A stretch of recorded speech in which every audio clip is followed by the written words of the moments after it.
Testing one.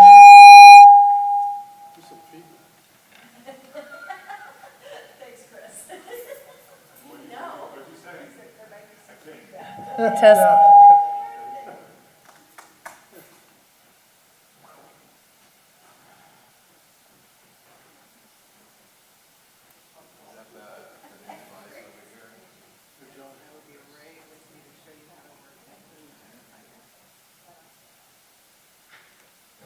Testing one, two.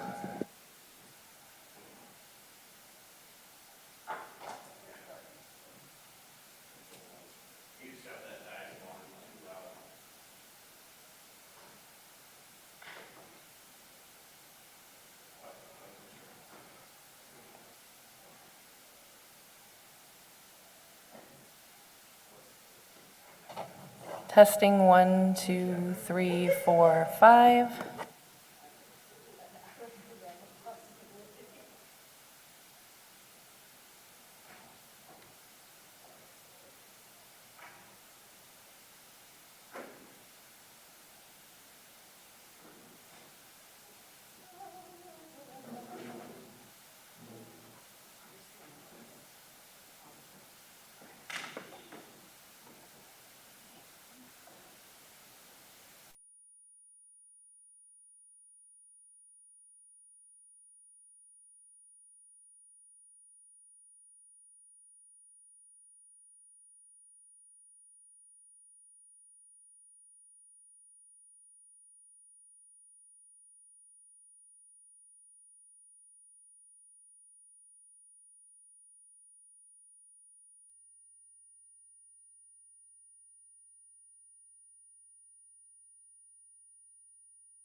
Testing one, two, three, four, five.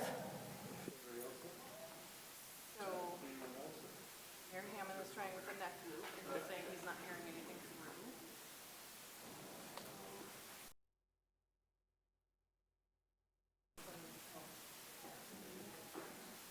Testing one, two, three, four, five. Anything?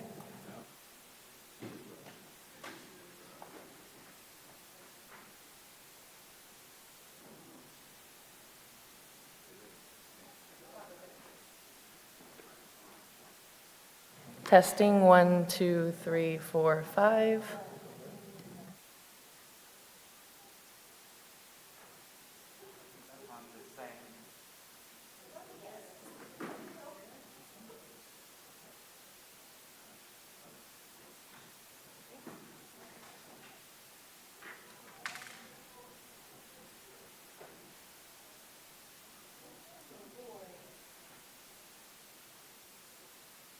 Testing one, two, three, four, five. Okay, Gregory's got it this way.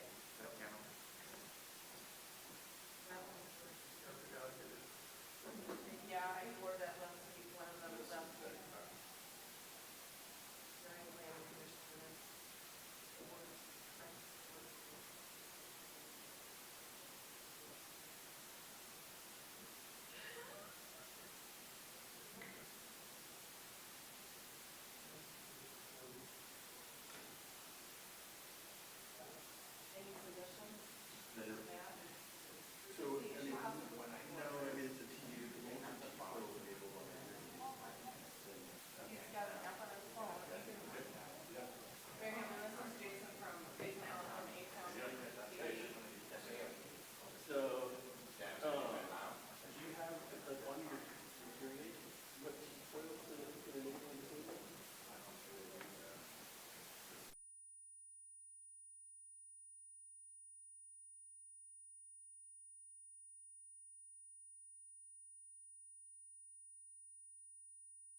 Good evening, everyone. It's Tuesday, November 4th, 2025, and this is the Paso City Council. We'll begin with roll call. Councilmember Bausch? Here. Councilmember Beal? Here. Councilmember Gregory? Here. Councilmember Strong? Present. Mayor Hammond? Here. Tonight, we have closed session beginning just after we get finished here. It looks like we have 3 items, and Elizabeth Hall will give us our information, what we're going to be talking about. Thank you, Mr. Mayor. We are going into closed session to discuss public employee labor negotiations pursuant to Government Code Section 54957.6. The city negotiators are Mr. Hewitt, the city manager, Mr. Cornell, the administrative services director, and Shay Johnson, special counsel from Liebert Cassidy Whitmore. The employee organizations are International Association of Firefighters, Paso Robles POA, Service Employees International Union, and unrepresented part-time employees, and unrepresented management employees. Additionally, we'll be going in under conference with legal counsel regarding initiation of litigation. This is pursuant to Government Code Section 54956.9D4. We'll be discussing one case where the city will be considering legal action against the property owners of 639 Creston Road for grading and nuisance violations. The third item is conference with real property negotiators, or with legal counsel regarding real property negotiations pursuant to Government Code Section 54956.8, and this relates to a portion of Pioneer Park. The agency negotiators are Mr. Hewitt and Angelica Fortin, the Community Services Director, and the other negotiating party would be the Paso Robles Pioneer Museum Foundation. Thank you, Elizabeth. We'll open up to public comment regarding closed session matters. Anyone in the public? Seeing none. Anyone online? No, sir. Okay, we'll go ahead and adjourn to closed session and return here at 6 p.m.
Good evening, everyone. It is Tuesday, November 4th, Election Day 2025, and we are resuming our City Council meeting from closed session. We'll begin with the Pledge of Allegiance, if we would all stand. And we'll also have the invocation by Gabe, Pastor Gabe, afterwards. Join with me, please. I pledge allegiance to the flag of the United States of America and to the republic for which it stands, one nation, under God, indivisible, with liberty and justice for all.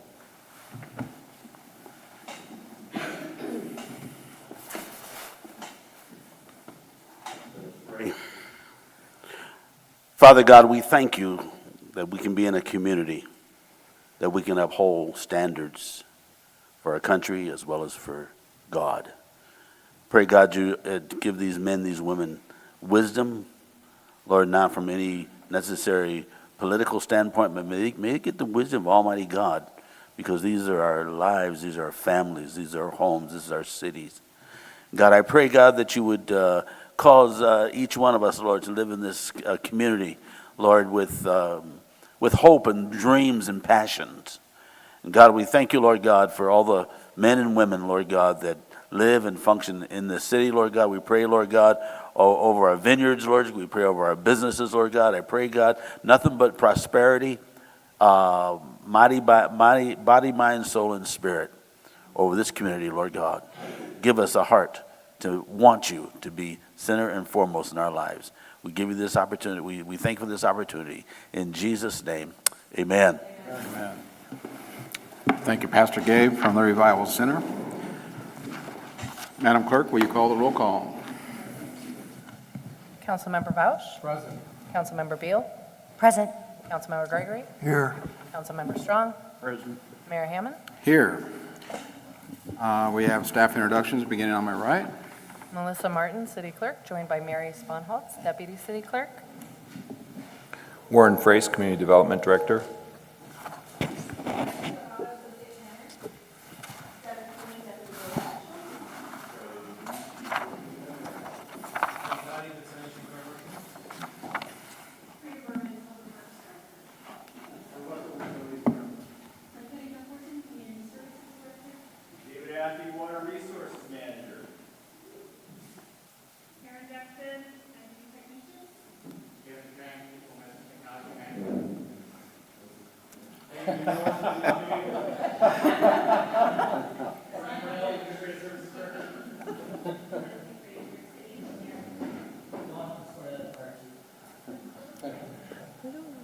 Chris Huot, City Manager. And Elizabeth Hall, City Attorney. Yeah, we're thinking about putting some bowling lanes in. It's long enough, that's for sure. We are going to report out from closed session. Elizabeth Hall, do you have that for us? Yes, sir. Thank you very much. The council met earlier this evening and went into closed session on 3 items. The first was public employee labor negotiations pursuant to Government Code Section 54957.6, and there was no reportable action. Additionally, they went in under conference with legal counsel, initiation of litigation pursuant to Government Code Section 54956.9, D4, and that was to consider legal action against the property owners at 639 Creston Road for grading and nuisance violations, and there was no reportable action. And then finally, it was conference with legal counsel regarding real property negotiations pursuant to Government Code Section 54956.8 regarding a portion of Pioneer Park, and there was no reportable action. All right, thank you, Elizabeth. We have no presentations, so we'll move on then to general public comments. General public comment is the time that the public may address the council on items within its purview but not scheduled on tonight's agenda. City council and staff may briefly respond to statements or questions posed by the public. Please fill out a speaker card and hand it to your city clerk when you come up to speak. You'll have 3 minutes. Those people wishing to speak on any item scheduled on tonight's agenda will be given the opportunity to speak when that item is being considered. Welcome. Yes, good evening, City Council members. Thank you. Every Saturday from 9 a.m. to 12 noon, from here until SNAP is fully funded, The Paso Robles Democratic Club will be collecting foods, cans, non-perishable, shelf-ready food, and monetary donations to give to the food bank. And this is going to happen every Saturday at 12th and Spring Street by the park. There'll be a truck saying food donations, food drive. So please spread the word, and let's gather up some food for the food bank. And your name, ma'am? Gloria Fema. Very good. Sorry, Thank you. with the Democratic Club. No problem. Thank you. Thank you. I tell you, I'm getting my exercise today. Linda George, 3126 Spring Street. First, I want to say I'm really excited about the 25-mile-per-hour flashy signs by 101 and Spring Street. It has changed. That is probably becoming the most dangerous stretch there. I found a wish list I wrote in 2023. And I think one of my wish for our area was a flashy walk light across from JJ's Market. And I think we're getting close to that. I'm hoping there's a reason why we're monitoring that area. I have other things that I found in 2023 that I had wished from my neighborhood that you guys have finally caved in, I guess, but maybe not. One of the things I wanted to say about the bike lanes, they look great. I had a question for Ditas, I'm not sure. Some of the people are actually complaining about the green and the way the markings are. Some people don't understand it, especially coming down Union Road. They feel like they lost a lane. I see them all over the East Bay. I tell you, they threw me off in Fremont. I made a right turn in Fremont right with the bike lane as opposed to going over the entire corner. The other thing that I had wished for was right there by PR Laundry, where everybody was popping tires. I'm so happy to see that fixed too. So the other thing was cockroaches. We found out that maybe my neighbor was the source of it for our block. That has been attended to. That brings me to you, Ms. Hall. The Attorney General sent information about a year or two ago about housing conditions, and that if there are cockroaches or any kind of vermin or pests that are found, that it is your responsibility to let the housing projects know that they need to eradicate that. The other thing that I wanted to ask about was the public safety survey results. Are those coming? What happened to the play structure at the skate park? Where is our homeless coordinator, director? I see she's going to be speaking at HBA, but I haven't seen her here in the last month and a half, and I'm getting more angry phone calls from Riverbed constituents alike. And you saw the last meeting, there was a whole room full of people that are really disappointed in the lack of services now.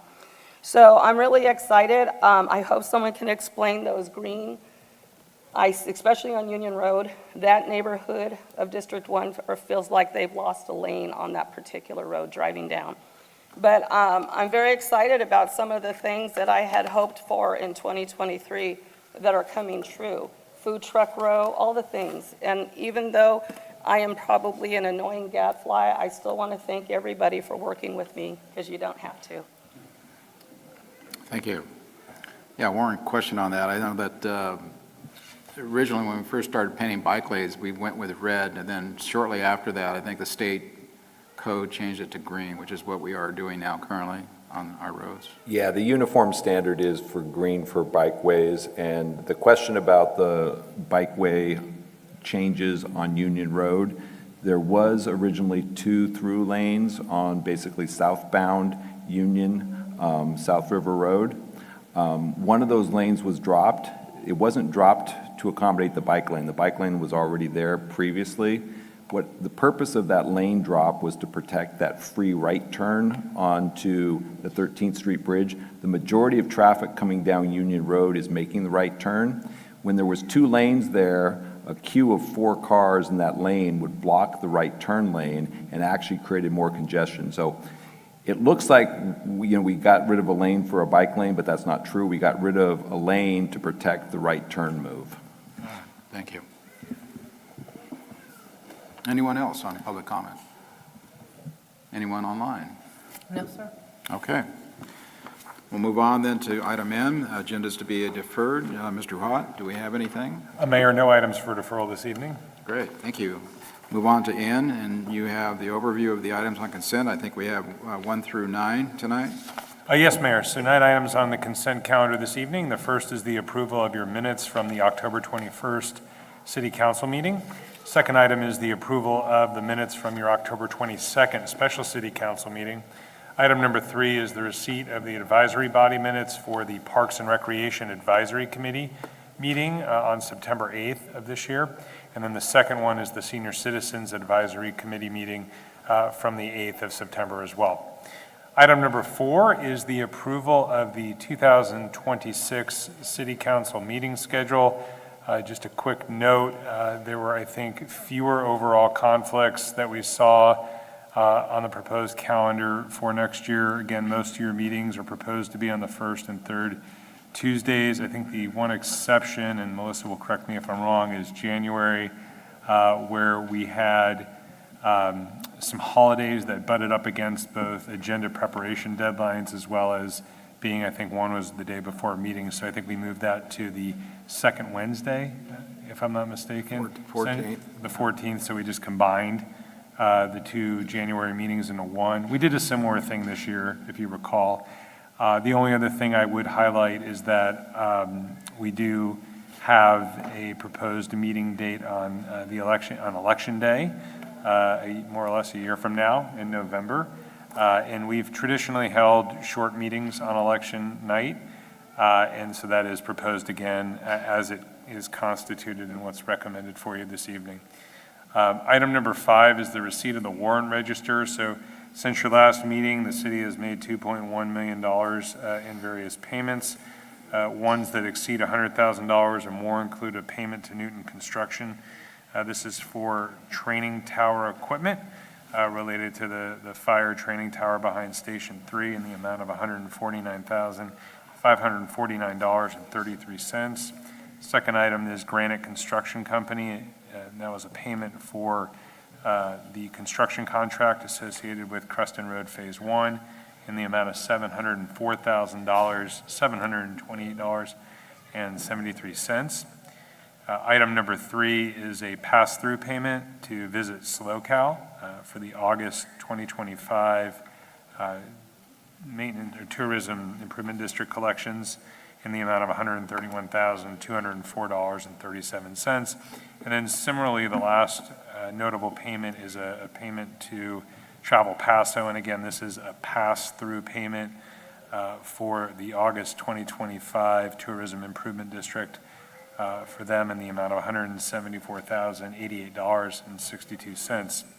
Moving on, item number 6 is the approval of a contract to Prime Technologies for City Council chamber improvements associated with the enhanced video broadcast project. We've talked about, I think, this project 2 or 3 times. This is going to install video cameras and production equipment in the council chambers to broadcast video from our meetings out to the public, as well as make some other aesthetic and functional upgrades to the council chamber. Item number 7 is the approval of a resolution to purchase a potable water arsenic removal treatment media. Item number 8 is the approval of final map, track number 3154, phase 2 for recordation. This is in the Olson South Chandler planning area number 19. And then the last item this evening on your consent calendar is the approval of a subdivision improvement agreement, again, for the Olson South Chandler specific plan. And this is for phase 2 of certain backbone infrastructure improvements. Happy to answer any questions if there are. Very good. Thank you, Chris. Items on consent calendar are considered routine and do not normally require separate discussion. However, if any member of the council or the public has specific questions of clarification on the item, we will address them now before the vote is taken. If a full discussion is desired by a member of the council or the public, the item will be removed from the council consent calendar and moved then to the discussion items agenda. I will ask now the council if they have any questions on any items, and then I'll move on to the public. Start off on my right.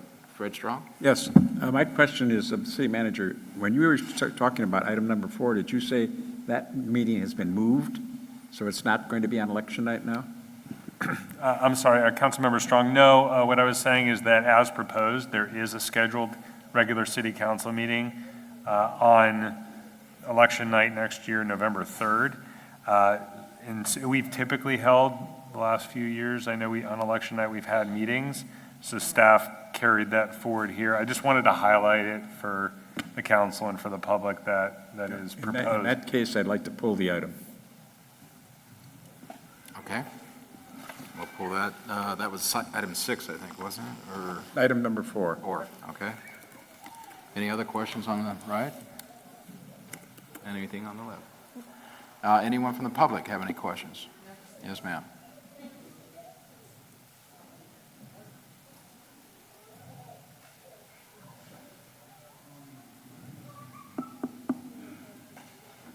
Linda?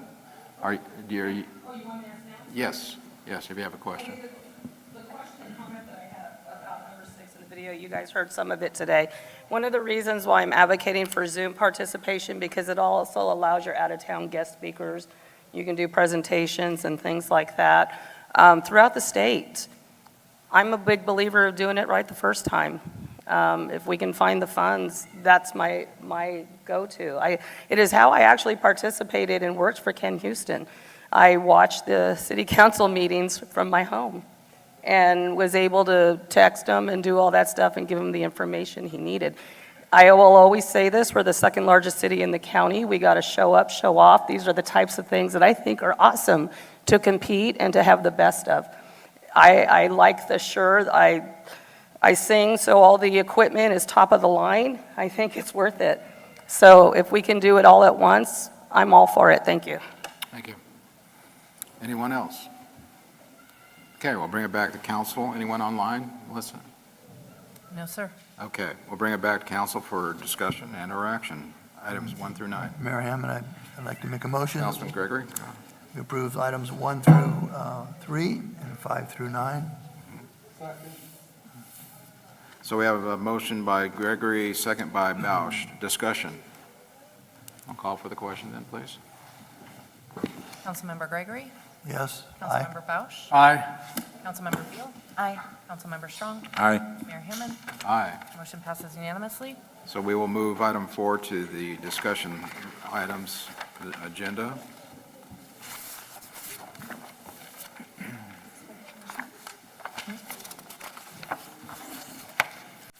Moving on to public hearings, we'll open public hearings, and we have item 1, second reading by title only, public hearing and adoption of ordinance number 1164, adopting 2025 California Building Code standards and local amendments.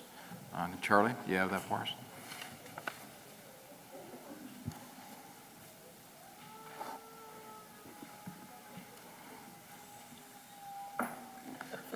Good evening, Mr. Mayor and Council. We're here for the 2025 Building and Fire Code Update, second reading. Okay. So, as stated before, there's a 3-year cycle of codes in the state, and it goes through this process, as you see on the screen, where it goes through committees and goes to the public, and they're allowed to comment and through these periods, and then there's a final effective draft, and that'll go into effect January 1st, 2026 at the state level. Significant changes for the 2025 code from the 2022 codes, or the organization of the codes. So the wildland urban interface was taken out of the building code and given its own chapter. Then in energy compliance, QII insulation is a requirement now in the energy code, so you have to get third-party verification of your insulation. Charlie, can you throttle up on your voice a little bit? I can. We're having a hard time. Sorry. Yeah. We have some background noise. Also in the energy code, being battery ready is a requirement for battery storage systems. You don't have to have the battery in place, but you have to have the infrastructure for it. Okay. gas water heaters and space heaters, you can still install them, but there's quite a penalty in the energy code for doing so. You'd have to make up in various other aspects, like higher insulation values or more solar to offset that. Are they asking more for on-demand, like Renai type units instead of gas water heaters now? The focus is towards electrification of everything Okay, at the state level, yeah. got it. So you can still pursue gas water heaters, space heating, just the penalties for it by increasing other areas of energy efficiency are much higher I see. than they have been. And then finally, in our area, the structural portion of the code for seismic activity, there'll be a 20% increase in structural factors for seismic design. Okay. And then on the fire code and EV chargers, by local amendment, we'd like them not allowed in underground parking garages, sub-level garages, or multi-story parking garages. And then, Paul, can you speak to the Yeah. connections? Fire Marshal Paul Petty. Hello. So for the fire department connections, what we're looking at now is we already have fire department connections in place. What we're looking for is a more streamlined process for the testing and the operation of those. Every 5 years, we have to have, for Title 19 requirements, the buildings, the commercial buildings tested for their sprinkler systems. And with this is threaded connections that we're finding that over time degrade, and it's causing issues with water leakage and additional costs for the contractor, ultimately the owners of the buildings. So what we're looking for is a rigid type of connection that is held on with a clamp style, so that if we have a small water leak and it starts to rust that connection, that all that will break are the bolts when they're disconnecting it, and then they can replace it. So we're just being proactive with this. There isn't really an additional cost for this. It's just putting that in our ordinance so that we can let the contractors know when they're developing projects that this is the way that we want to go. Got it. Thank you. So is that the item, the two items, fire and building? Right. Yeah, so looks like we have an option here to discuss. So the options are to approve the second reading by title only and adopt the ordinance, or refer back to staff with direction for further analysis. Okay, So thank at you. this point, Mr. Mayor, we would need you to open the public hearing, take any comment, close the public hearing, and then vote. have the second reading, take the vote on the second reading. The building code or the code updates are done a little bit differently than most ordinances. It requires 2 public hearings. I see, okay. Sorry. Okay, well, we'll go ahead and open up then the public. Well, let's go to council first. Mr. Greger. Thank you. So, Charlie, just to clarify, the wildland urban interface, that's in existence for a code, but it doesn't apply to any homes in Paso Robles, Currently, no. Okay. Currently, it does not. unless that map changes. Unless the map changes, correct? Or state law. Okay. And then, did I hear you right, saying on-demand water heaters are treated just like regular water heaters for the energy code? As far as forcing people to get rid of their gas utility? That is the direction of the energy code, yes. Okay, That's, the future is pointing in that direction. okay, thank you. Mr. Bausch. Charlie, thanks for coming back. The first reading, we discussed a little bit about the mandate for electricity over gas. Since then, done a little bit of research on that. That is a state requirement, that's not a local requirement. That's correct. That's a state. So nobody from locally here said that's a really good idea. We ought to incorporate that. That was foisted upon us at a state level. No, sir. Okay, thank you. Thank you. Okay, Fred, you have anything? Okay, and we're good on this side. So I'll go ahead and then open up the public. Dale?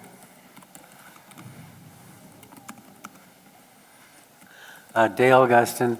When this came up for first reading, I had the similar content concerns that Councilman Bausch had. We're really in an energy crisis, whether the government wants to admit it or not. And they think that by forcing us into all electric, they're going to solve this crisis. It's making it worse. We have an abundance of natural gas, an abundance.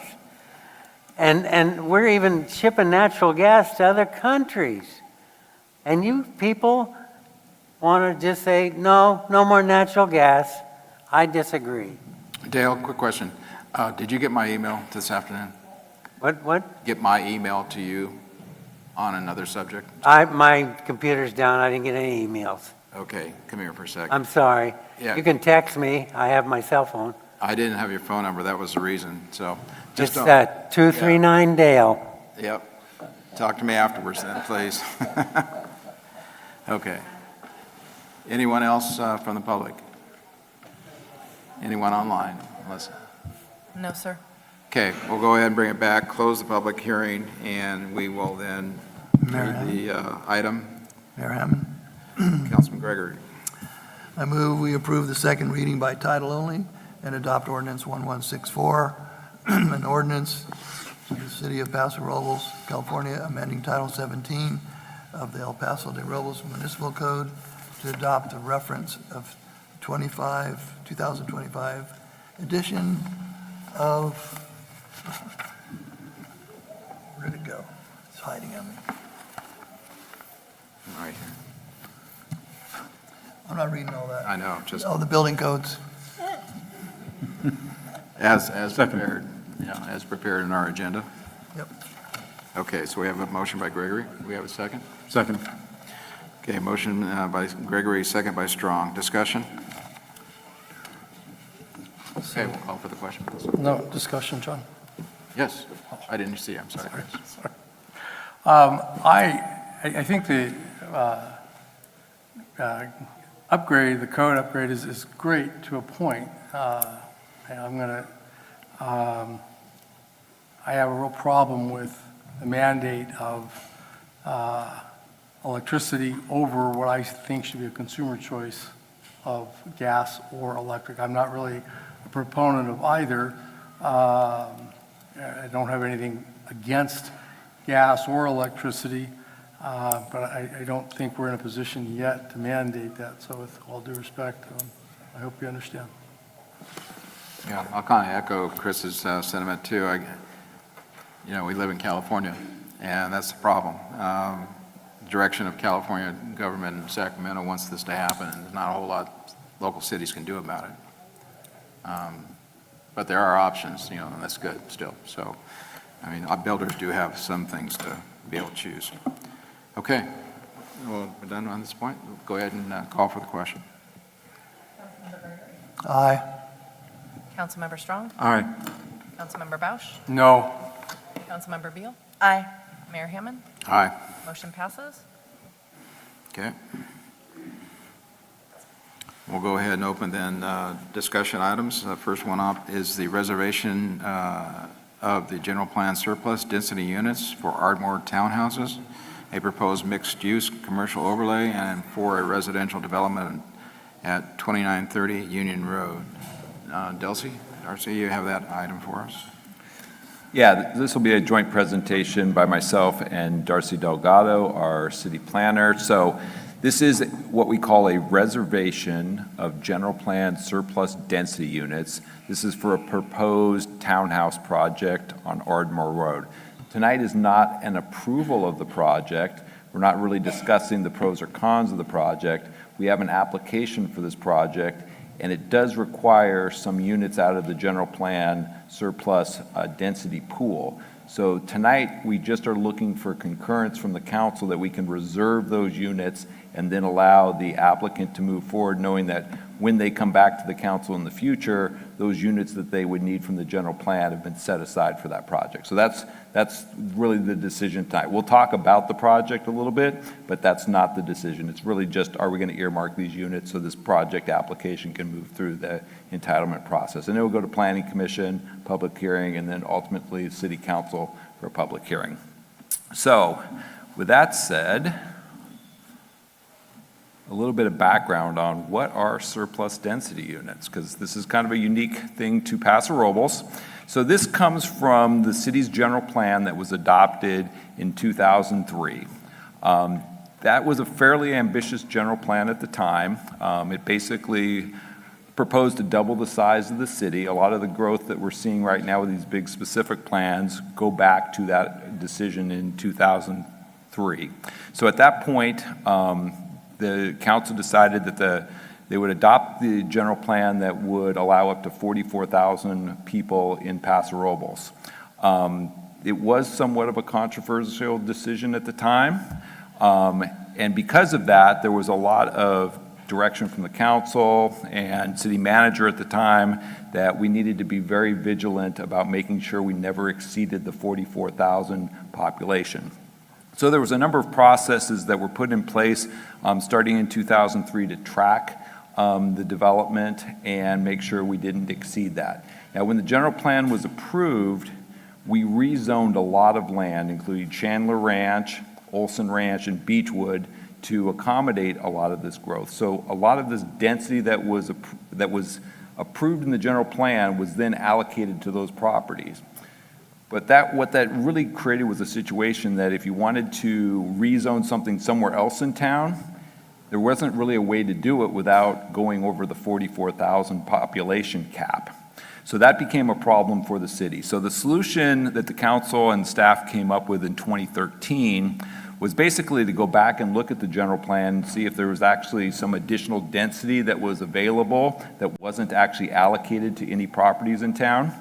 And what they discovered is because the population per housing unit had dropped since 2003, we could build more houses and still stay under the 44,000 population. So that's what you see in 2013, Council Resolution 1357 basically identified that there was an additional 594 surplus density units within the general plan that had never been allocated to any projects that could, through rezonings and general plans, be allocated to projects. And that's what happened over the next couple of years, is that was allocated to a number of projects, including like the Beechwood specific plan, the Olson Ranch project, some additional affordable projects in town.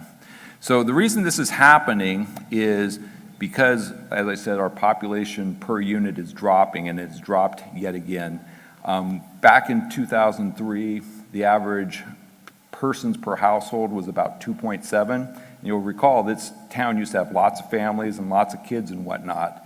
But as demographics have changed, we're seeing fewer families and kids in town, so that population per unit is dropping, and it's dropping fairly significantly. So this is our current population, 2025. You'll see we're at about 31,000. So in the last year, we grew by less than 100 people, yet we built over 300 houses. So we're building houses at record clips, but our population's almost flat. And that's just because even though we're building houses, the people in the existing houses, there's fewer and fewer of them. So what that means is there is a lot more capacity under that 44,000 unit or person threshold than there was in the past. So in 2020, when we did the housing element update, the council adopted a new resolution because population per unit dropped again. We identified another 345 surplus density units. So 99 of those you've allocated. The Riverwalk Terrace project was one of those that you allocated units to. We still have 246 remaining units, and that's really what we're here tonight to talk about, is a request for allocating 154 of those surplus units to a future project. As I mentioned, this isn't a project approval. Really, we're just earmarking those for a future council decision. And with that, I'll turn it over to Darcy. All right, thank you. Okay, so as Warren mentioned, the project applicant is requesting 154 units for a proposed project at 2930 Union Road. This is a 12.98 acre site, and currently the zoning is commercial light industrial. So there is no by right residential, and that's why we're here tonight.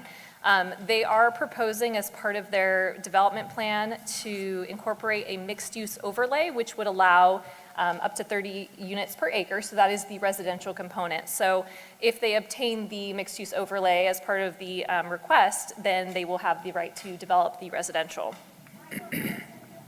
So here's the development plan that they're proposing. For semi-attached townhouses, it is a for-sale project. The applicant is here, and they'll probably dive a little bit more into the scope of it, keeping it high level. Again, this is going to come back again through the public hearing process, but just wanted to give you a sense of what it is that they're proposing. All right, so here's the tracking table that we're using with this current Cycle 2 surplus density unit. So as Warren mentioned, with this last housing element, we had 345 total units. 99 have since been allocated with the Highland Center site and then the Woodland Plaza, which is that was the Riverwalk Terrace. So this project, we're calling it the Oak at Ardmore. They're requesting the 154 units that are still, there's 246 currently. If the council earmarks these for this project, then there will be still 92 surplus units remaining. So if another applicant comes forward, in the next year, there are still units available that could then be allocated at your discretion. All right, so reserving the units, as I said, will allow the project applicant to move forward. It gives them a level of certainty and assurance as they're preparing their materials and studies for planning staff review. The reservation of the units at this stage will not constitute a project approval, and then ultimately, if the units are not incorporated into the project, they would remain unallocated and available for other development projects. So we're still going to work out the details of that with the application of, what's the timeline? If these get allocated, then do they have to proceed in a certain amount of time before they essentially go away? That would all get worked out. But again, tonight we're talking about earmarking these so that they have some level of assurance. As part of the entitlement project, staff and the applicants are also coordinating on an affordable housing component. I know the applicant's going to probably talk a little bit more about this, but just at a high level, they're proposing to model their affordable housing component after the County of San Luis Obispo's Regional Housing Incentive Program. They're using a point-based system, and it's designed to simplify access to development incentives similar to the State Affordable Housing Density Bonus Program. So the applicant has proposed to contribute an in-lieu fee equivalent to 2 points in the county system, payable to the city for use in a future tax credit affordable housing project. So their sense is that this would be a good alternative, a way to kind of give back as part of the request for allocating units for this project site. They'll dive into it, I'm sure, a little bit more to explain it, but there is some affordability component that we're trying to work out. Again, this would be as part of the development plan, the rezone for mixed-use overlay, and the allocation of units, which would go through that public hearing process. All right, the council's options tonight, of course, you could take no action. Option 2, approve the draft resolution, which would reserve the 154 surplus density units for this project site. You could also provide alternative direction to staff. Staff is recommending that the council approve the resolution to reserve the units from the Cycle 2 surplus density units for the project site. Ultimately, the project design, it meets the broader intent of the general plan, the housing element, and the economic strategy. We're seeing this as more housing for the city, for people who could use it, and this would be a great location in the city. Good opportunity overall. So with that, that's all I have for my staff report. I know that the applicant would like to speak on about this a little bit more. Okay, why don't we do this? Let's, questions of staff first, and then we'll get the applicant up. So start off with Chris Bausch. Thank you. Did we see this project not too long ago, or is this a neighboring property that I'm recollecting? So you haven't seen this project, but this site had a different project entitlement a couple years ago. Okay. And so now they're moving forward with a different proposal. So the office industrial, that's gone? my understanding, I don't know where it's at with the expiration date, but this would replace it. It would Okay. supersede. Thank you. Okay. Pro Tem Gregory? Oh, I'm good. Fred Strong? I've got- Chris Beal? I think this is a really interesting concept. I like the idea of townhomes. It certainly goes a long way in terms of diversifying our housing production and kind of our housing inventory, which I think is important.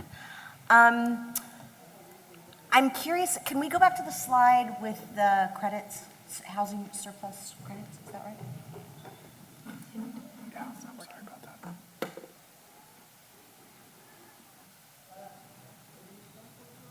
Yeah. Right, so like we have 246, this is proposing 154, which leaves us 92. I mean, it's sort of a big hunk of that 246 number. Are there risks with that? Is that something we should be thinking about or talking about, or? There's not a serious risk. Once we exhaust this, there's other options that we know of that we can bring back to the council to identify additional units. This is what was easily identifiable, but the city council will have the discretion to allocate future units using some different, metrics. And can you tell me, when was the last time sort of townhome type projects have come around? There was a couple that were approved kind of during the recession back in 2008, 2010. Those were built about 2014. So there's one over on Experimental Station, River Oaks, that was built, and then there's one right above the Highlands Church, that was the other one. So those both are kind of similar for ownership, kind of small lot townhouse kind of product. So that would be the last time we had it, was almost 10 years ago those were available for sale. Can we go back to the population slide, please?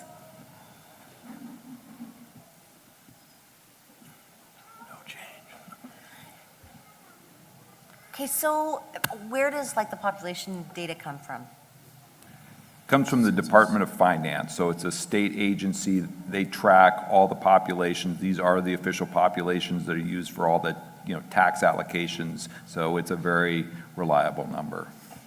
And I just want to double check, like in terms of ground truthing, what this is trying to tell us. So is there a lag between the houses that we have been building and people moving in? Like, it was sort of implied that our population isn't growing. So that would suggest that people are maybe upgrading their houses, moving from within the community, staying within the community. But I'm not sure if that's true. So just talk through some of this. Well, so the Department of Finance, they're charged with keeping these numbers because, like I said, they're for tax allocation. So they're as accurate as they can be. They survey us every year on number of units, and then they obviously are doing a lot of other things to make these determinations.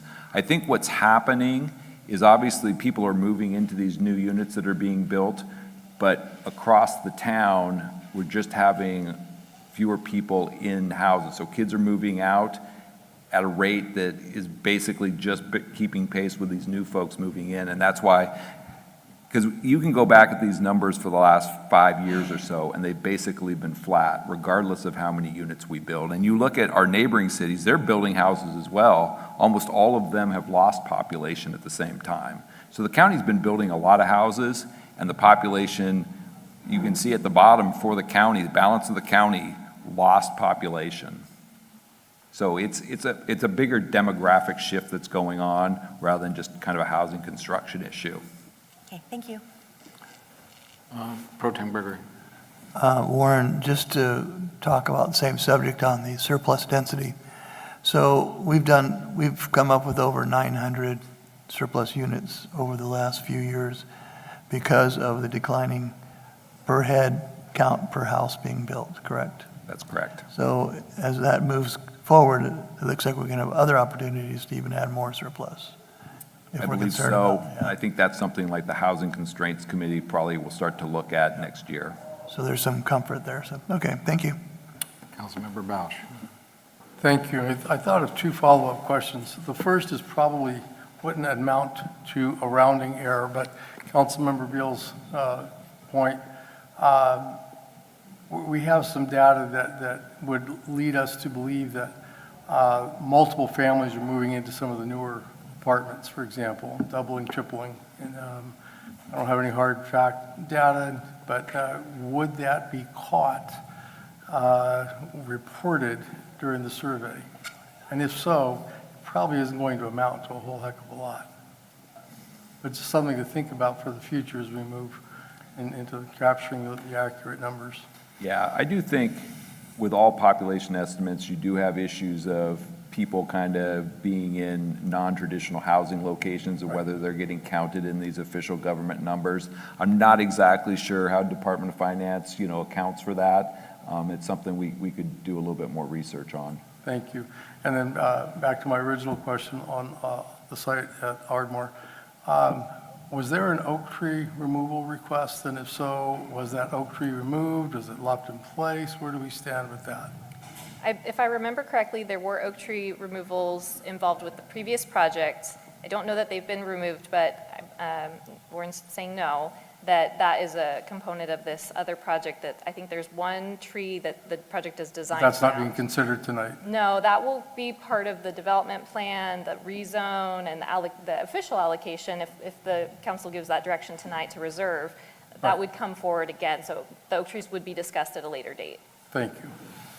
So my question is, Warren, I think I'll start with you. Our 44,000 is a planning threshold, right? It's not a top shelf limit. It's just a planning threshold for our services, sewer, water, those kind of things.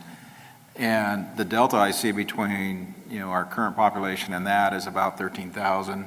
If you pull this down to a little more than 2 people per dwelling unit, that means somewhere in the neighborhood of 6,500 units we could technically build. My question, though, is how does the ADUs figure into this, or do they figure in at all? So they don't figure into the general plan because they were created by the state, and when the state created these preemptions for ADUs, they specifically excluded them from any general plan or zoning regulation restriction. So where we had, historically single-family zones that were basically one household per property or lot, the state came in and overnight and said, no, you can build 3. And obviously, every city in the state didn't have, hadn't planned for 3 per lot, where the rule had always been 1. And the state said, it doesn't matter, you have to permit it no matter what. So those are kind of, we know they're out there, we know they're an issue, they definitely are an impact for, services like water, sewer, as well as traffic. But under current state law, we can't consider them as part of the general plan, so they would not be counted under this population threshold. They do show up, though, in the Department of Finance surveys. So we are counting them there either way. Interesting. Okay, that's what I was wondering, how it impacted this, units that we have available. I think we probably have more surplus units really, that we can probably pull. I think you alluded to that we can calculate differently if we wanted to, but currently that's our policy. So, okay, that's all I had. If we can bring up the applicant and have them come forward. Welcome. There's the clicker right there, Damien. Hello, my name is Damian Mavis. I'm a principal. Can we speak up? Yeah, this room's really weird. Yeah. Right. My name is Damian Mavis. I'm a principal at Covelop. I'm here with our development partner, Michael Stolte, as well as Jamie Jones. I think between all of us, we can probably answer all of your questions if they come up. So I'd like to thank staff for the complete staff report. Anyways, I think it helps to, sorry, I went too far, to kind of look at the history of this property, and like Councilman Bosch alluded to, yes, there was a previous commercial industrial entitlement on it, but we've been working on this entitlement with a couple of false starts for nearly 4 years. from the original commercial development to a senior housing concept that we had to the current townhome project that is in front of you. Originally, in late 2021, we started kind of envisioning this commercial flex industrial project that you see there, reaching final approvals in early 2024 after a threatened CEQA challenge. Unfortunately, during this time, interest rates really skyrocketed. And in reality, kind of as we were getting this approved, financially the project sort of died. And then we were expecting interest rates to drop, and so we spent the next 2 years trying to get tenants for the project, trying to build it, build to suit or sell to an end user, and we literally got zero traction because of the high interest rates and low demand. In the middle of 2024, Cal Poly City and Regional Planning Department, as kind of a student project, came up with an idea to kind of reimagine North Chandler Ranch as this like mixed-use node. And then as well as the residential multifamily opportunity map was advanced or assembled by the city. And this kind of started the wheels turning. And so in talking to staff, we pivoted to housing. We didn't want to make the same mistake twice and entitle a project that didn't have a demand, so we went out and found a home builder. We went into escrow with that home builder who wanted to do this age-restricted project that you see in front of us. And so we put that together. And I think, unfortunately, we sort of missed the mark with the age restriction. And the city, in talking to city staff, they guided us to an attached townhome project that would function more as attainable housing for the workforce. Unfortunately, our buyer walked, but that led us to this site plan that you see in front of you.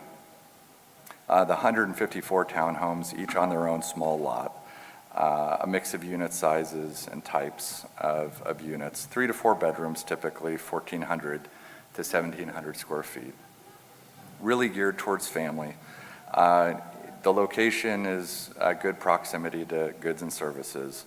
So we're less than a mile from the Barney Schwartz Park, less than a mile from Golden Hill Union Road roundabout, which has some commercial obviously around it, less than a mile from the sports club. Most importantly, in the summer, less than a mile from the Ravine Water Park. We're less than 2 miles from Golden Hill Plaza, obviously a large shopping center, the Cuesta North Campus, all of the Wisteria Job Center, and even less than 2 miles from the future Majestic project. We kind of touched on this, but these were kind of the ideas that pointed us towards this residential project. On the top was this Cal Poly project, envisioning this mixed-use node at the Union and 46 intersection, sort of transitioning into more residential at North Chandler Ranch. So we might be the first housing project in this area, but we're certainly not going to be the last. And I think as the Chandler Ranch develops and these other projects happen around us, it really will become this kind of eastern gateway to the city with recreational opportunities around the area, housing opportunities, et cetera. The map on the bottom of the page here is the city's residential multifamily opportunity sites and this constraints map. The city looked for areas that were ripe to apply the mixed-use housing overlay, sites that could easily be developed into higher density housing with the help of this overlay. So one of the sites is ours at Site 26, and we agree we can provide this kind of attainable housing on this site. So that brings us to affordable housing, and I could talk for a long time about affordable housing. Kind of my day job is entitling housing, and my off hours, I think about it all the time. But really, it's a multifaceted problem, and no one project can solve kind of all of it. So at most, we can address a few of the facets in each project. So with this project, we focused on affordable by design. So all the homes are attached, they're on small lots, modest private yards, and shared recreational facilities all kind of provide a natural affordability, if that exists anymore. So we're targeting first-time home buyers as well as move-down empty nesters, and so that's really kind of both ends of the workforce. City staff asked us to kind of dig a little bit deeper in terms of affordability and come up with ideas. City threw out some ideas as well, and I think we had a kind of a constructive back and forth, and we landed on emulating the San Luis Obispo County incentive program that was recently adopted. So what I think was kind of important about this is during that process with the county, there was a really large outreach process and a research process to come up with the best program to produce affordable housing. So the best builders of deed-restricted affordable housing are the nonprofits, and what do they need? They need money to do their work. And the best builders of market rate housing are the for-profit developers. And what do we need? We need streamlined, reliable processing for our projects as well as flexibility. But we can pay for that as well. So kind of combining the two, it's kind of an overused term, win-win, but it really kind of the marriage of the two turned out to be something that I think the county is really going to reap the benefits of. So the city's mixed-use overlay gives us that flexibility that we're talking about building housing in a commercial zone. And so if you look in the red box on the screen, if we wanted that same flexibility in the county, we would have to buy 2 incentive points, which is basically $60,000. So then that $60,000 goes to the county. In this case, it would go to the city. And then from there, it would go on to a nonprofit builder. So what's interesting is they can leverage that $60,000 kind of like at this 9-to-1 ratio and end up with $500,000 to go build affordable housing, which is what they do best, through their various tax credits and government programs. And the local donation also makes them more competitive in obtaining various state and national funding sources. So if you look at it holistically, the program incentivizes more market rate housing while facilitating more below market rate housing as well. Interestingly enough, there's about 750 entitled but unbuilt below market rate housing units in the county, and they're waiting on typically, different funding sources to close that critical funding gap.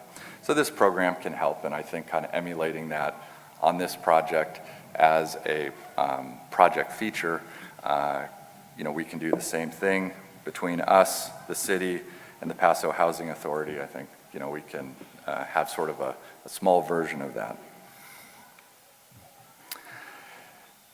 So we've been at this a long time, and we think that we have a project in front of the city that hopefully can gain support and we can deliver, and of course, importantly, that the market will accept. It hits a lot of the housing objectives, the city's 5-year economic development strategic plan. It was identified, as we said, as one of the key multifamily opportunity sites through that multifamily accelerator program. The location is walkable, close to good services, transit, Cuesta College, and recreational opportunities.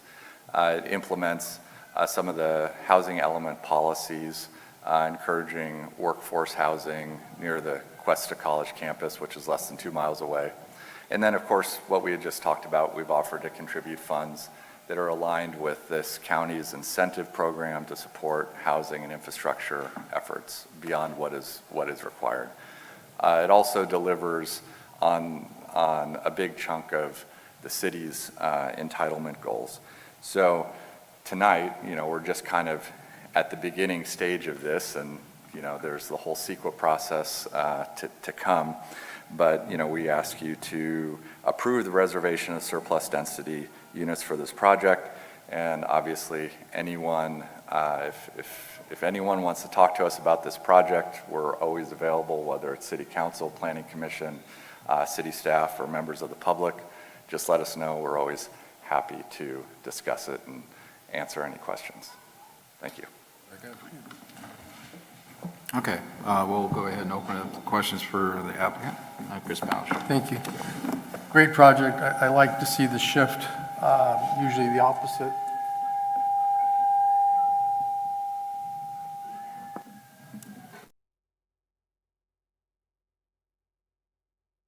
Got too many open mics.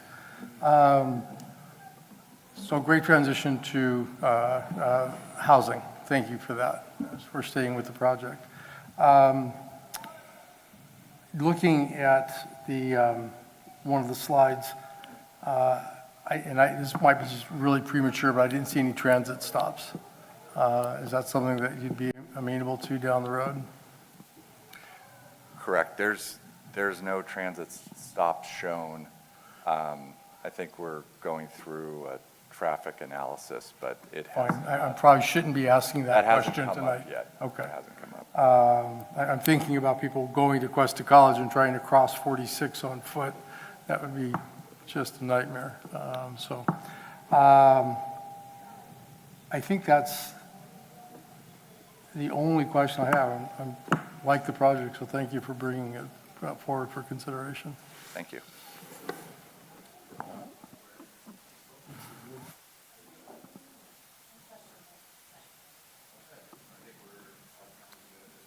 Thank you. Yeah. All right, we'll get back to you. Thank you. We're going to go ahead and open it up then to public comment. Anyone wishing to come forward, go ahead. Hi, Linda George, 3126 Spring Street. I mean, I think there's a variety of reasons why we're not getting people here, especially with the exodus out of California. What I wrote here, and I think his presentation proved that there's no such thing as affordable housing. No contractor can build a house more affordable than the next contractor. It's subsidies that usually help these projects along. I love it. I don't understand why the density term is being used, because I thought my understanding with density is that we're trying to densify our downtowns and our neighborhoods so that it was more of a 15-minute walk city, accessibility to public transportation. My question, and I wrote this in 2023, October 3rd, a rent stabilization ordinance, much like every city has in SLO County and Monterey County. Keep low-income housing for the District 1 farm workers.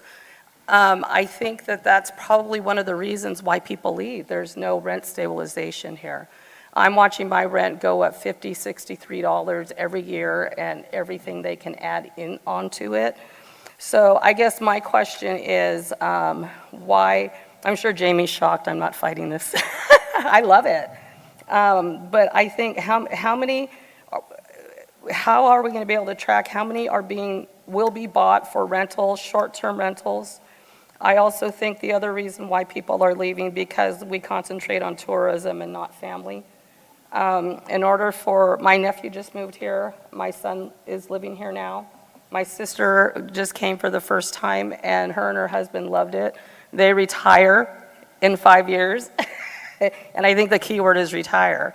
So I hope somewhere along the line that in order to keep some of us fixed income, low income people here, that we consider a rent stabilization and any kind of subsidies or assistance to get people into these units. I commonly see seniors having the hardest time finding an apartment.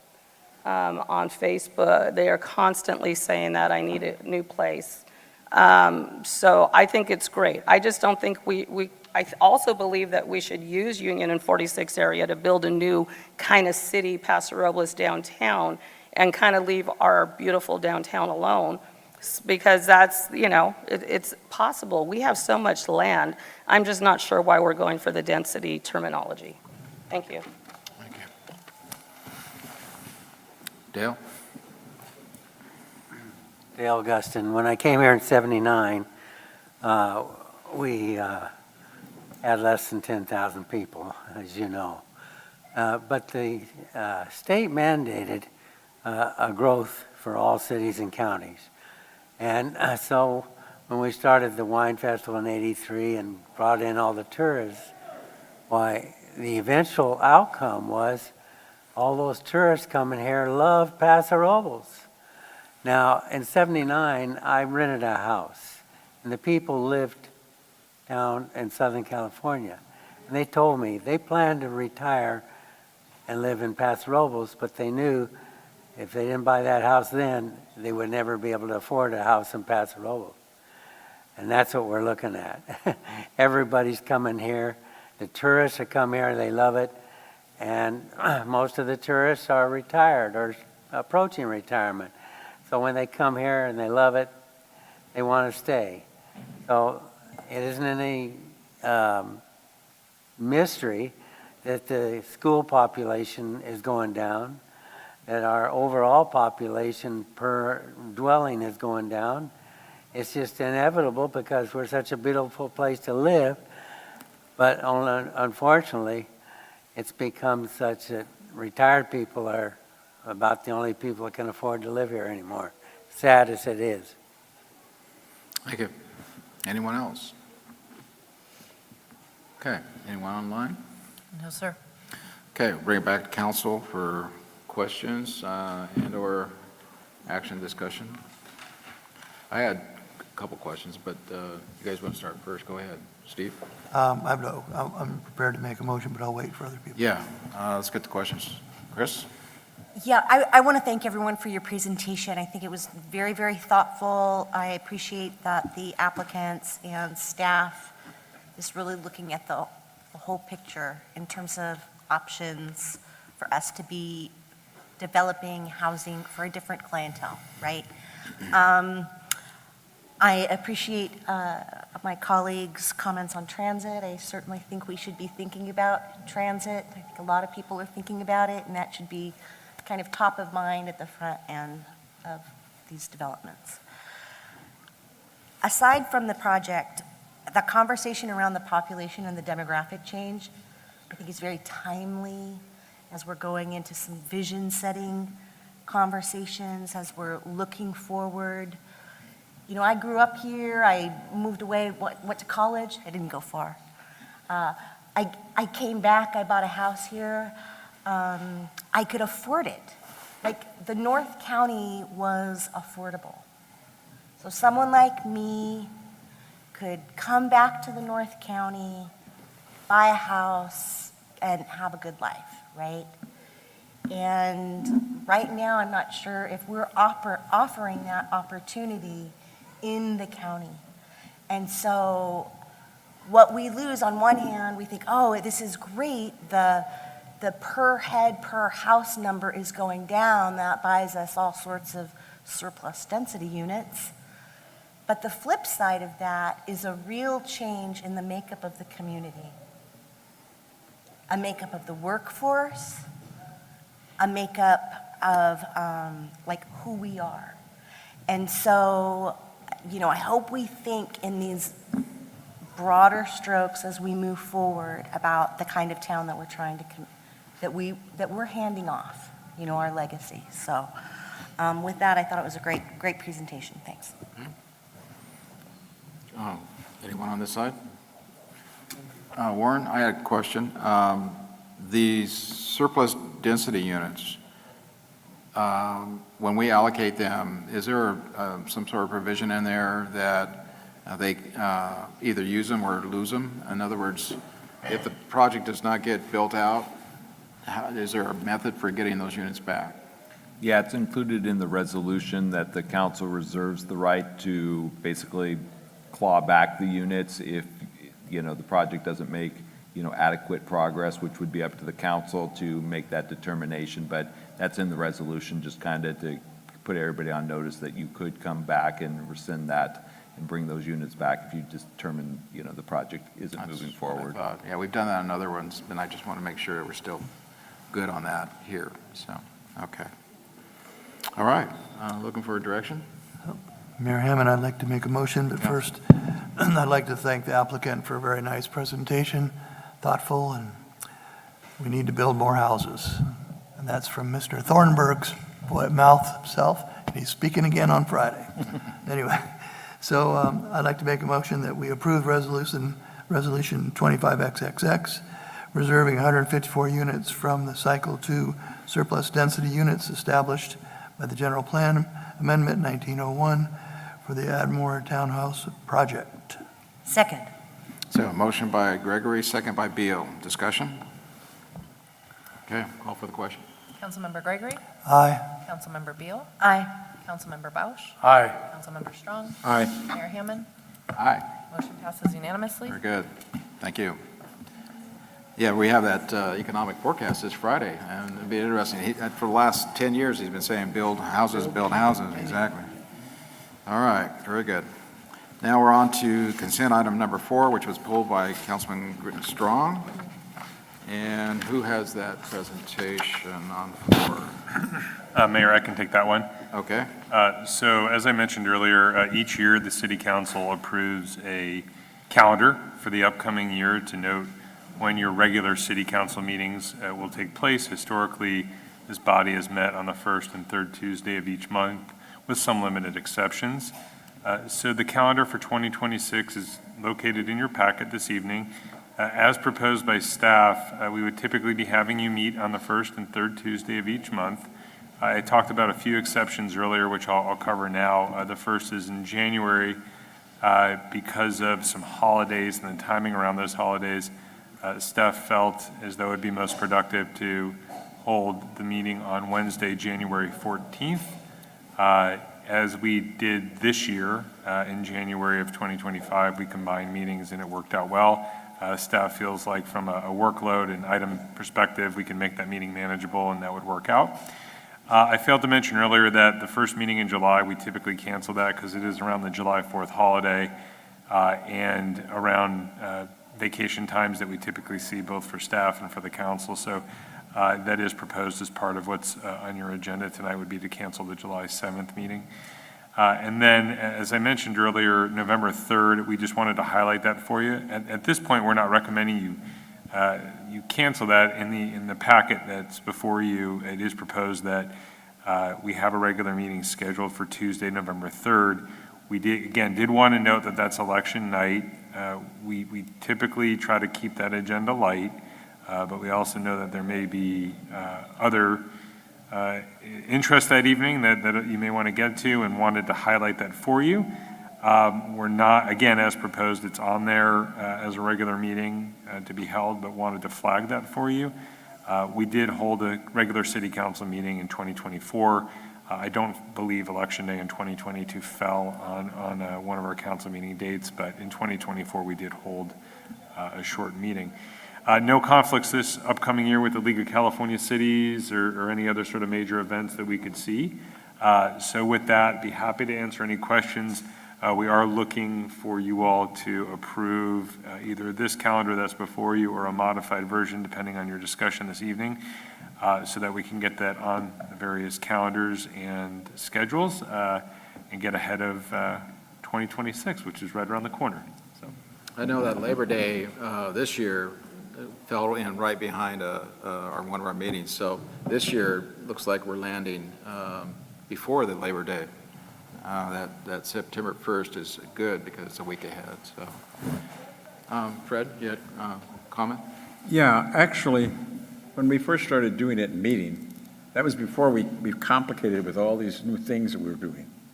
And the meetings would be like 5 minutes long. And people would go back and they could go vote, because polls were still open, or they could do a number of things. We've complicated things to where we can't get out of here in less than a half an hour or more. And the worst one was we did have a meeting under our modern system, and we had one of our major candidates miss his entire party. He never got to his own campaign party, so he missed it. Another one looked at some early results, and he said, "Oh, I'm winning. I won the thing." And he announced this at the meeting. He went back and found out he lost. So I think it'd be better, especially on even-numbered years, to just move that calendar.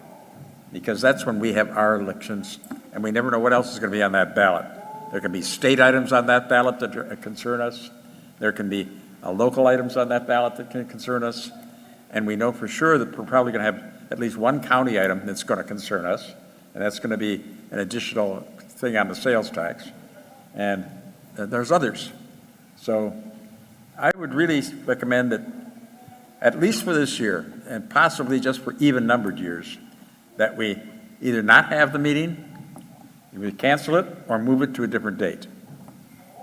So let me throw out, we've done Thursday meetings before. And in listening to Fred, that first week in November, we got the 3rd on Tuesday. Is there any reason we couldn't continue or start the meeting on Thursday the 5th? I imagine it has a lot to do with load and what you're trying to get accomplished here, but is there any problem with anybody on that comment? I'll be gone, Yeah, and I'll be gone you will, okay. on the 5th. As one of the potential candidates on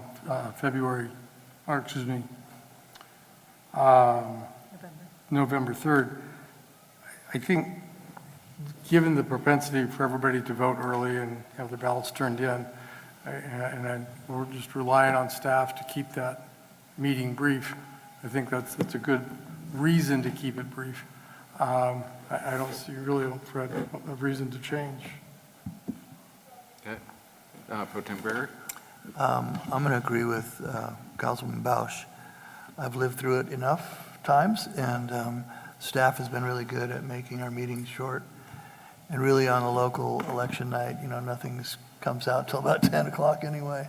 So, and I think it's our civic duty to be here for that, to be here during the meeting on election day. I think it's kind of a fun, special day to me, and some of us are nervous about it, but I sure like it because we're all here and we live through it. So that's my comment. I have a question. What's the practice around the county or in other jurisdictions in terms of council meetings on election nights? I may have to refer to the city clerk. Many of the other cities cancel any meeting that they would have on that evening. I know this because. Can you say that again? We have some Many of happy the other people that- cities in the county do go ahead and cancel a meeting that's held on election night. Typically, the tradition amongst the clerks within your county is to all get together that evening for dinner and to kind of go by the county offices and kind of just celebrate the moment of the election. So they don't have meetings that night as a general rule. I mean, I would think if the meeting's short, if the history has been that the meeting has been short, how much are you really getting done during that meeting anyway, right? I would imagine that people would be distracted. I would imagine that not a lot of people would be participating, so. And we always have the option to cancel the meeting so many days before. If we decide, there's not need or there's very light to do, we can certainly take that option, but keeping it on the calendar at this point, I think, is probably fine. So let's get a direction. Do you want to open it to the public? Or? Yeah, we can do that, sure. Anyone wishing to address this item, please come forward.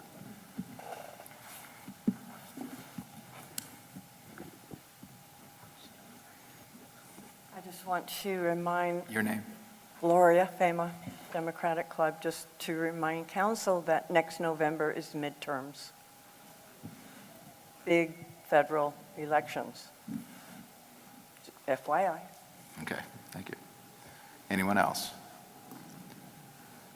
Anyone online? No, sir. Okay.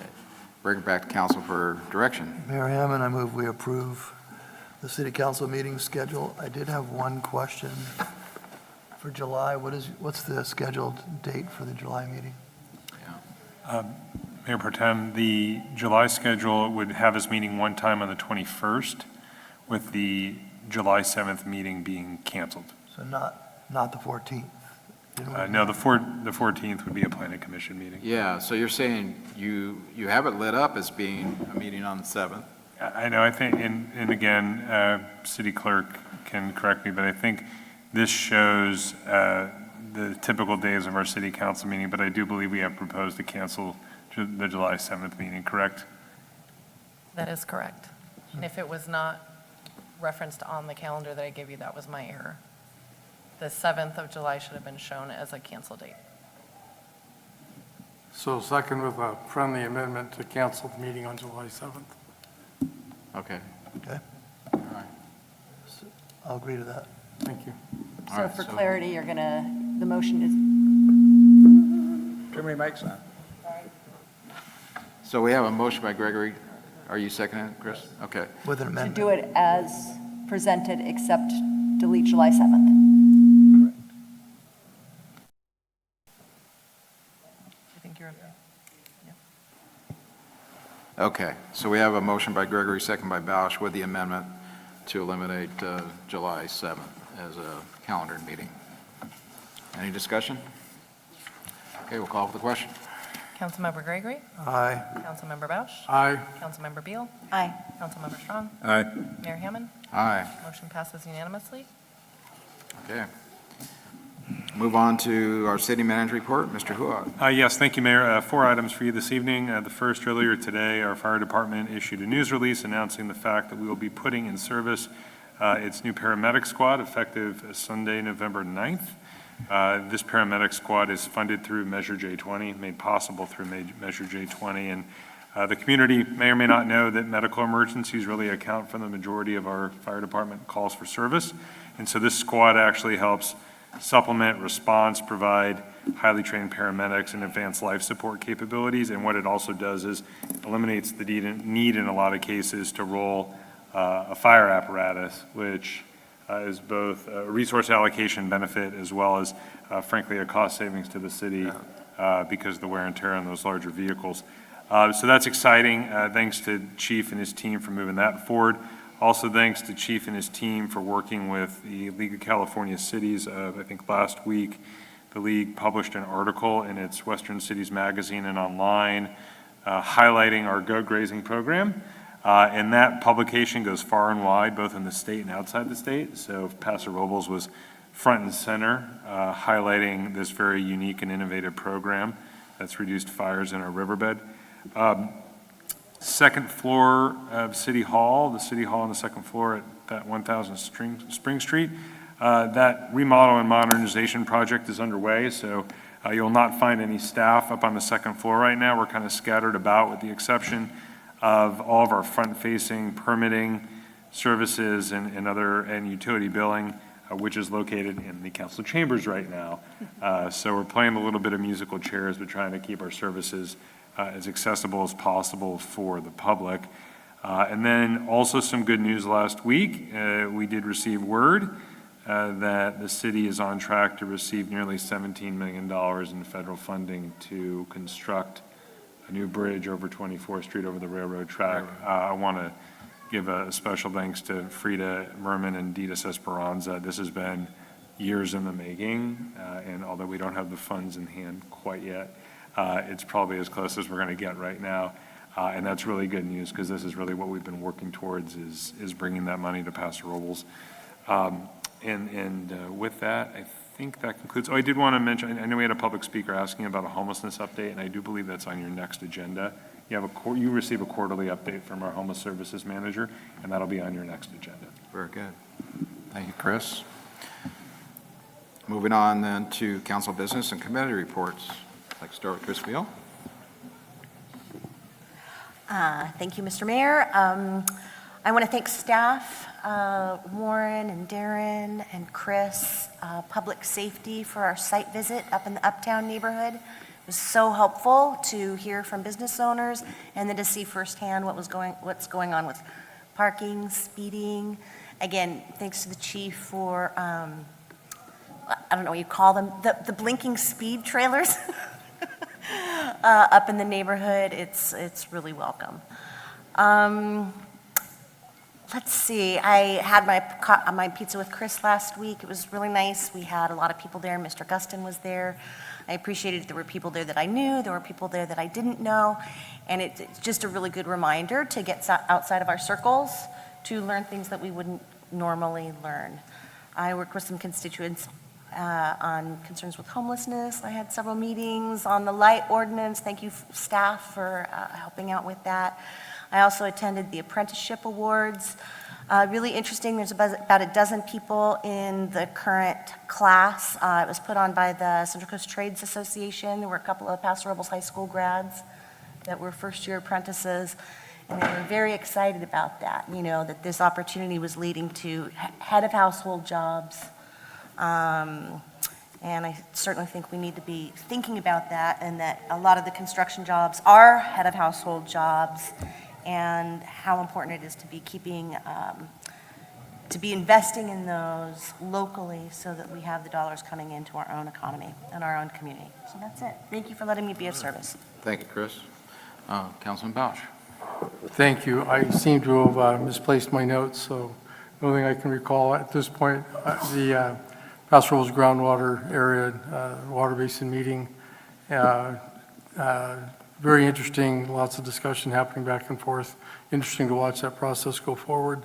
And then, of course, our thank you to all the applicants who came by the advisory body interviews with all of you. So thank you very much. Very good. Councilman Strong. Yes, relatively quiet since our last meeting. This next time, that's totally different. It's going to be very, very busy. But I do have a couple of questions. And I'm wondering, do we have a timeline yet on bringing back Hope's Village proposal?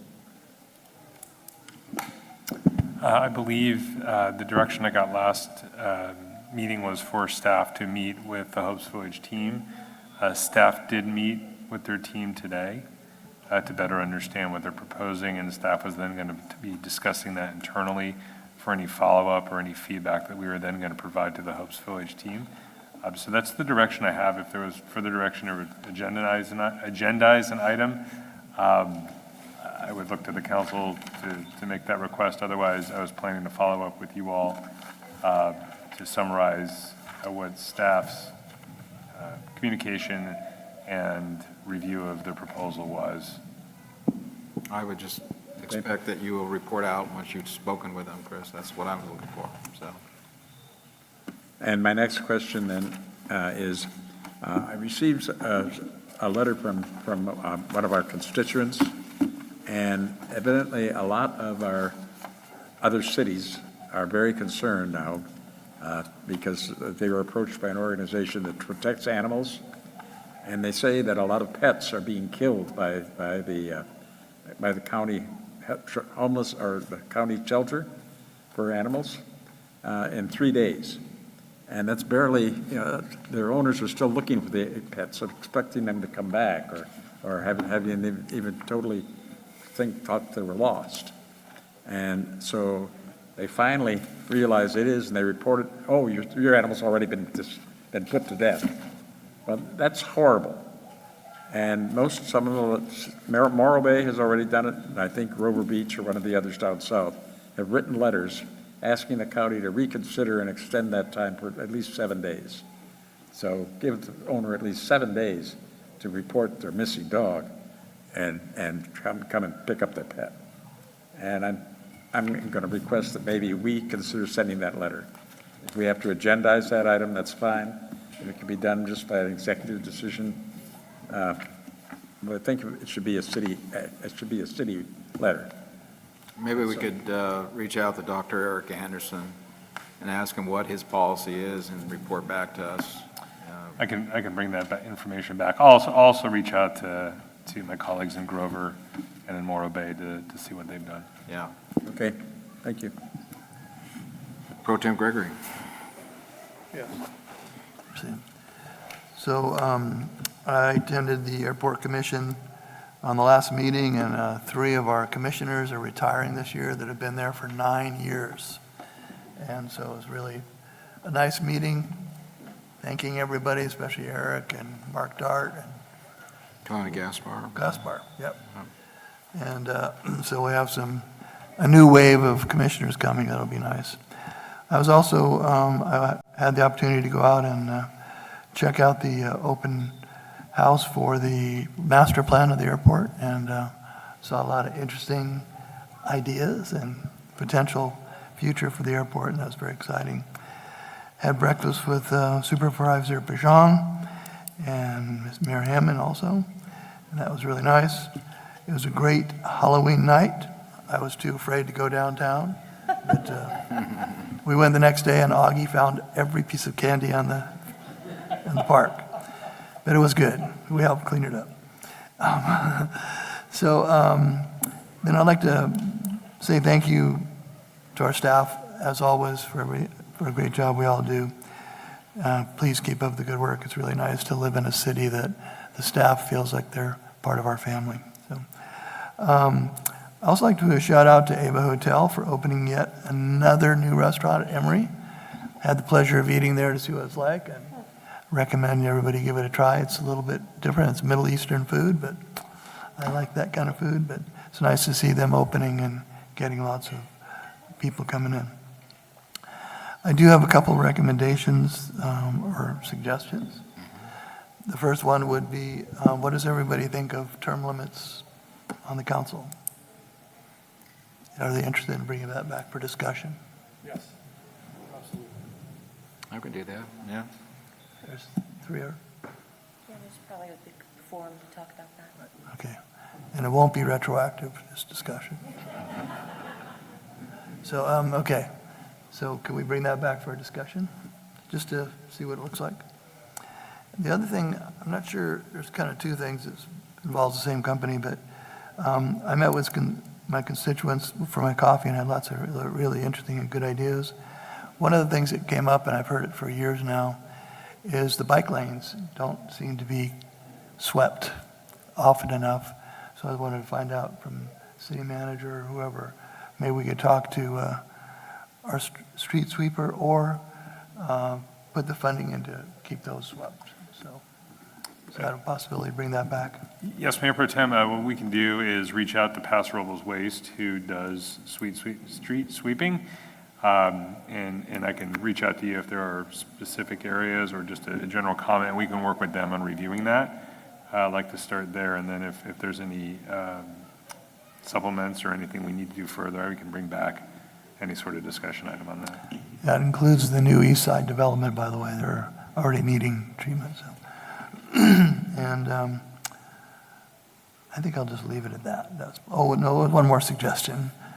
And I have to say it because the Queen wanted me to say it. So the Queen of the parade. Mm-hmm. Is there a way to have our trash collection company send out notices to have people please bring in their trash cans after they're emptied?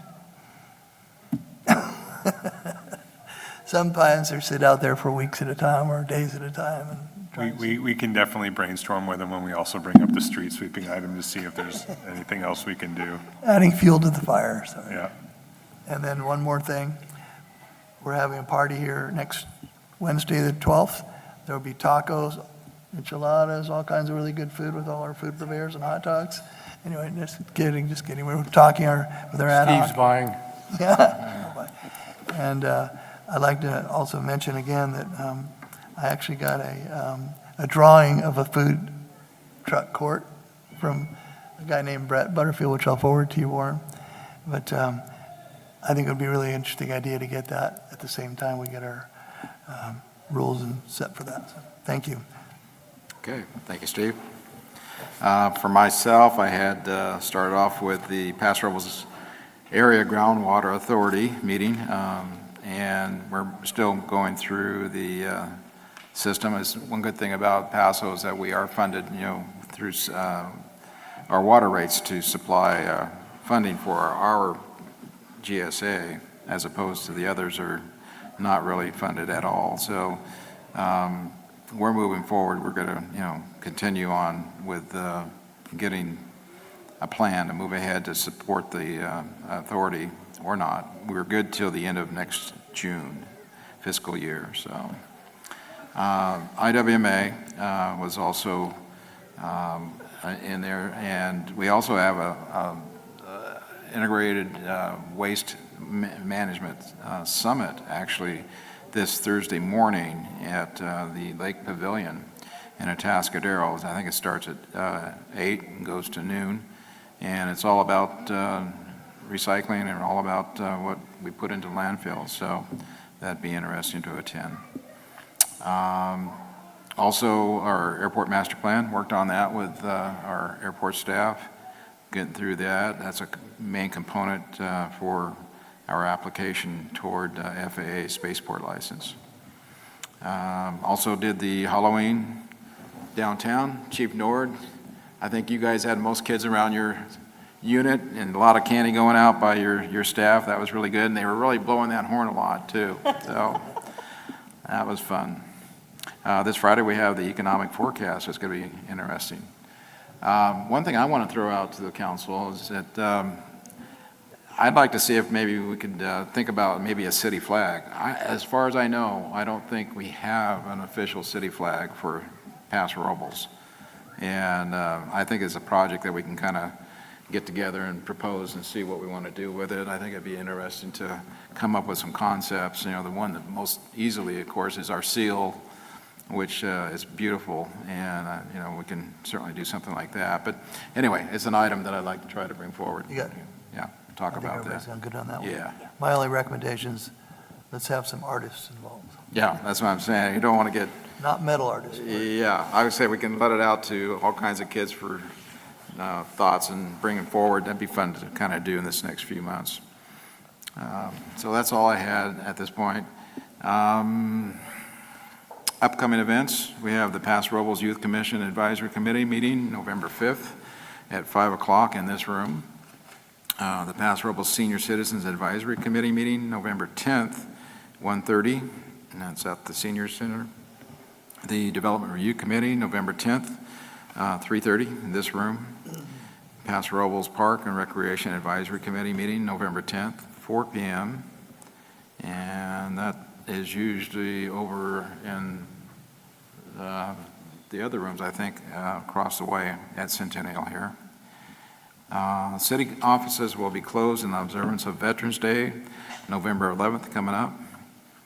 And Library Board of Trustees, November 13th at 9 a.m. And then we have Elegant Eating coming November 15th, 5 p.m. Development Review Committee, November 17th, 2025, at 3:30, this room. Our next Paso Robles City Council meeting is going to be here on the 18th in this room. And I'll also add Paderewski. Paderewski Festival is this weekend. A lot of things going on starting Thursday, Friday to Sunday. So if you're interested, there's going to be a lot of different things happening around town with that. We're actually having a meeting with the Polish ambassadors. There's going to be 2 of them coming from Poland. So other than that, I think that's all I had, unless anybody else has anything good. Chris Bell. Just one upcoming event on Friday night here at Centennial Park. The Youth Commission, along with the City of Paso Robles Recreation Services, will be hosting a free, fun teen night. Starts at 6, goes till 9. Should be a lot of fun if previous events have been any indication. It's a good event, well attended. Very good. Yeah, so that's for youth, in grades 6 through 12. 6 through 12. Very good. Okay, then we'll go ahead and call for adjournment. Make a motion. So we have Pro Tem Gregory, second by Bill. All in favor? Aye. Opposed? We are adjourned. Good job.